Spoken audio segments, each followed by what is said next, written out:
అందరికీ నమస్కారం. జనక్పూర్ ధామ్లో ఎన్నో విశేషమైన ప్రదేశాలను మనం చూస్తున్నాం. ఇందులో భాగంగా ఖచ్చితంగా అందరూ దర్శించుకోవాల్సినటువంటి విశిష్టమైన ప్రదేశమే రాజ్దేవి మందిర్ అండి. ఇది ఒక శక్తిపీఠంగా చెప్తారు. ప్రత్యేకించి మిథిలా నగరాన్ని పాలించినటువంటి జనక మహారాజు వారు ప్రత్యేకంగా ఈ అమ్మవారికి పూజలు చేసేవారు. ఒక కులదైవంగా భావించేవారట. అటువంటి అమ్మవారిని అప్పటి నుంచి నిత్యం పూజలు జరుగుతూనే ఉంటాయి. ప్రతి ఒక్కరు కూడా దర్శించుకుని వెళ్తూ ఉంటారు. చాలా మంది టూరిస్టులు జనక్పూర్ ధామ్కి వచ్చినప్పుడు కేవలం మహల్ మాత్రం లేకపోతే మిగతా ప్లేసెస్ మాత్రమే చూసి వెళ్ళిపోతూ ఉంటారు. ఈసారి నుంచి వచ్చే వాళ్ళు డెఫినెట్గా ఈ రాజ్దేవి మందిరంలో అమ్మవారిని కూడా దర్శనం చేసుకోండి. అత్యంత శక్తివంతం అని కూడా చెప్పారు ఇక్కడ ప్రజలు. ఓకే, నాతో పాటు మీరు కూడా దర్శనం చేసుకుందరు కానీ రండి లోపలికి వెళ్దాం. వట్టిన కల్పావల్లి ఆటలు కోళ్ళ జంటలు నీకు కుక్కిలమై సచి గుమగుమ నీకు ఊదు పొగల సెగలు నీకు నిమ్మదండ యాపమండలు నీకు ఇంటి ఆడపడుచు తీరు పూజలే చేస్తాం. ఏటేటా మరువకుండా జాతర జరిపిస్తాం. కళ్ళు సార సాకలే దండిగా నీకు పోస్తాం. భక్తితోని వండిన బోనాలెత్తుకొస్తాం. అమ్మా జగన్మాత ఎంత హాయిగా ప్రశాంతంగా అనిపిస్తుందో భలే ఉంది. దర్శనం అయితే చాలా బాగా జరిగింది. రెండు సింహాలు చూడండి ఎంట్రన్స్లో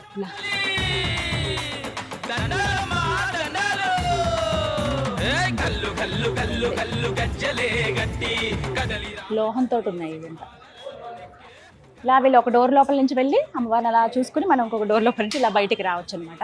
అత్యంత శక్తివంతం. ఇక్కడి ప్రజల నమ్మకం ఏంటంటే వచ్చి ఏ కోరిక మనం కోరుకున్న ధర్మబద్ధంగా ఉన్నటువంటి ఏ కోరికైనా అమ్మవారు ఖచ్చితంగా తీరుస్తారని చెప్తారు. అందులోనూ దసరా సమయంలో ఇక్కడ బలులు అర్పిస్తారండి. ఇక ధారలుగా పారుతుంది రక్తం. అమ్మవారు ఇక్కడ బలిని కోరుకుంటారు. ఇక్కడ అమ్మవారు శక్తిపీఠం అండి. కుడి భుజం 51 శక్తిపీఠాలలో అతి ముఖ్యమైనది ఇది. అమ్మవారి కుడి భుజం పడిన ప్లేస్ అండి.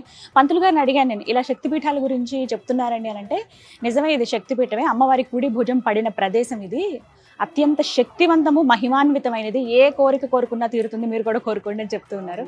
నిజంగా అమ్మవారిని దర్శించుకోవడం ఒక మహద్భాగ్యం. ఇక కోరిక అన్నీ ఇచ్చింది ఆమె. ఆమెకే తెలుసు కదా మనకి ఏమి ఇవ్వాలో ఏం వద్దు అని చెప్పి.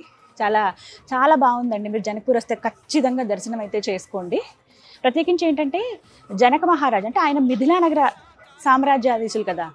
ఇంకా ముందు తరం రాజులు ఎవరైతే ఉన్నారో వాళ్ళ ముందు తరం వాళ్ళందరూ కూడా అమ్మవారినే కులదైవంగా భావించేవారట. అలా నిత్యం పూజలు చేయటం, ఏ ఉన్నా సరే ఏ కార్యం జరిగినా ఏదైనా శుభకార్యం అనుకున్నా అమ్మవారికి వచ్చి విన్నవించుకోవటం, అలాగే అమ్మవారి దగ్గర అది జరిగిన తర్వాత ఆవిడికి కృతజ్ఞతలు చెప్పుకునేందుకు రావడం, ఇలా ప్రతినిత్యం ఆవిడతో ఏదో ఒక అనుబంధం అలా ఉండేది అంతే వంశపారంపర్యంగా అలా. అలాగే సీతారాముల కళ్యాణం జరిగినప్పుడు కూడా ఏంటంటే కళ్యాణం అయిపోయిన తర్వాత అమ్మవారిని అయ్యేవారు అంటే ఇద్దరు సీతారాములు ఇద్దరు కూడా ఇక్కడికి వచ్చి పూజలు చేసుకుని ఇక్కడి నుంచే అయోధ్యకి వెళ్ళారనమాట. అయితే చివరిగా వారు గడిపినటువంటి క్షణాలు ఇక్కడే సీతారాములు వారు ఇక్కడ జనక్పూర్లో. అందుకనే అటు చివరిగా వాళ్ళు వదిలి వెళ్ళిన ప్రదేశం కాబట్టి ఆఖరిగా వాళ్ళకి ఒక గుర్తుగా ఇక్కడ ఒక రామాలయం కూడా నిర్మించారు. పూర్తిగా నేపాల్ ఆర్కిటెక్చర్ లాగా మనకు కనిపిస్తుందండి. అద్భుతంగా ఉంటుంది. అమ్మవారి గుడి లోపల నుంచే వెళ్ళాలి, వెనుక భాగంలో ఉంటుంది అనమాట. రామచంద్ర ఎంత బ్యూటిఫుల్గా ఉందో చూడండి. అసలు మనం కొద్దిగా బార్డర్ దాటి నేపాల్లో అడుగు పెడుతుండగానే ఆర్కిటెక్చర్లన్నీ భలే అనిపిస్తాయి. మనకంతా గోపురాలు కట్టి విగ్రహాలు రంగురంగులుగా ఇలా ఉంటాయి కదా, పెద్ద పెద్ద రాజగోపురాలు ఇవన్నీ. ఇక్కడ అస్సలు అలా ఉండవు. సిమెంట్తో ఏది కూడా గోపురం కట్టినట్టుగా మనకు కనిపించదు. ఒక్కసారి ఆర్కిటెక్చర్ చూడండి ఎంత బాగుందో. అసలు ఆ dark brown and light brown colour mix తోటి సుందరంగా ఉంది మందిరం అయితే. అంటే లాస్ట్ వాళ్ళు ఇక్కడి నుంచే ఇంకా అయోధ్య వెళ్ళారట. అందుకని గుర్తుగా ఇక్కడ స్వామి అమ్మవారు ఇక్కడ ఉన్నారు కదా అని చెప్పి ఇక్కడ ఒక మందిరాన్ని నిర్మించారు. ఇక్కడ లోపలే సీతారామచంద్రుల వారు కొలువై ఉన్నది. ఎదురుగుండా మనం హనుమాన్ మందిరం. సేమ్ రెండు ఒకలాగే మనం చూస్తాము. చిన్నగా ఉంటుంది కొంచెం హనుమాన్ మందిరం. పైన చూడండి అదంతా కూడా చెక్కతోటి, చెక్క పైన కూడా ఇంకా హనుమాన్ ఉన్నారు. ఇక్కడ చూడండి చూపిస్తాను. ఇదంతా చెక్కతో చేశారు కదా. చెక్కతో కట్టిన దాని మీద కూడా హనుమాన్ ఉన్నారు చూడండి. ఆంజనేయ స్వామి మొత్తం ఎంత నీట్గా చెక్కారో. ఇవంతా ఇటుకలతోటి పైనేమో జస్ట్ ఇట్లా కలర్ లాగా వేసేసారు కొంచెం ఎంబోజ్ అవ్వడానికి ఆ డార్క్ కలర్. మిగతాదంతా కూడా కలప, అదంతా పైన స్ట్రక్చర్. ఇంకా పైకేమో రేకుల్లాగా వేశారు. సో ఇదన్నమాట డిజైన్. ఇట్లాంటివి మనం పూర్తిగా నేపాల్ అంతా మనకు కనిపిస్తాయి. స్టార్టింగ్లో మనం ఉన్నాం యాక్చువల్లీ. ఇండియా దాటి నేపాల్ స్టార్టింగ్లో ఉన్నాం. దీని తర్వాత కాఠ్మండు. ఇంకా పక్కా నేపాల్ వాతావరణం మనకు తెలియాలంటే ఇంకా కాస్త ముందుకు వెళ్ళాల్సి ఉంటుంది.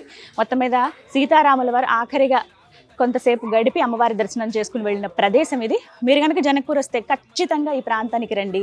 ఇక్కడ కాసేపు గడిపి ఆ రాజదేవి అమ్మవారిని, అలాగే ఇక్కడ సీతారామచంద్ర స్వామి వారికి కూడా మనస్ఫూర్తిగా దండం పెట్టుకుని వెళ్ళండి. మీరు ఏమైనా మంచి కోరిక కోరుకుంటే ఖచ్చితంగా అది నెరవేరుతుంది. మళ్ళీ అమ్మవారి దగ్గరికి ఆవిడే రప్పించుకుంటుంది. ఇది వాళ్ళ వీడియో. జై సీతారాం.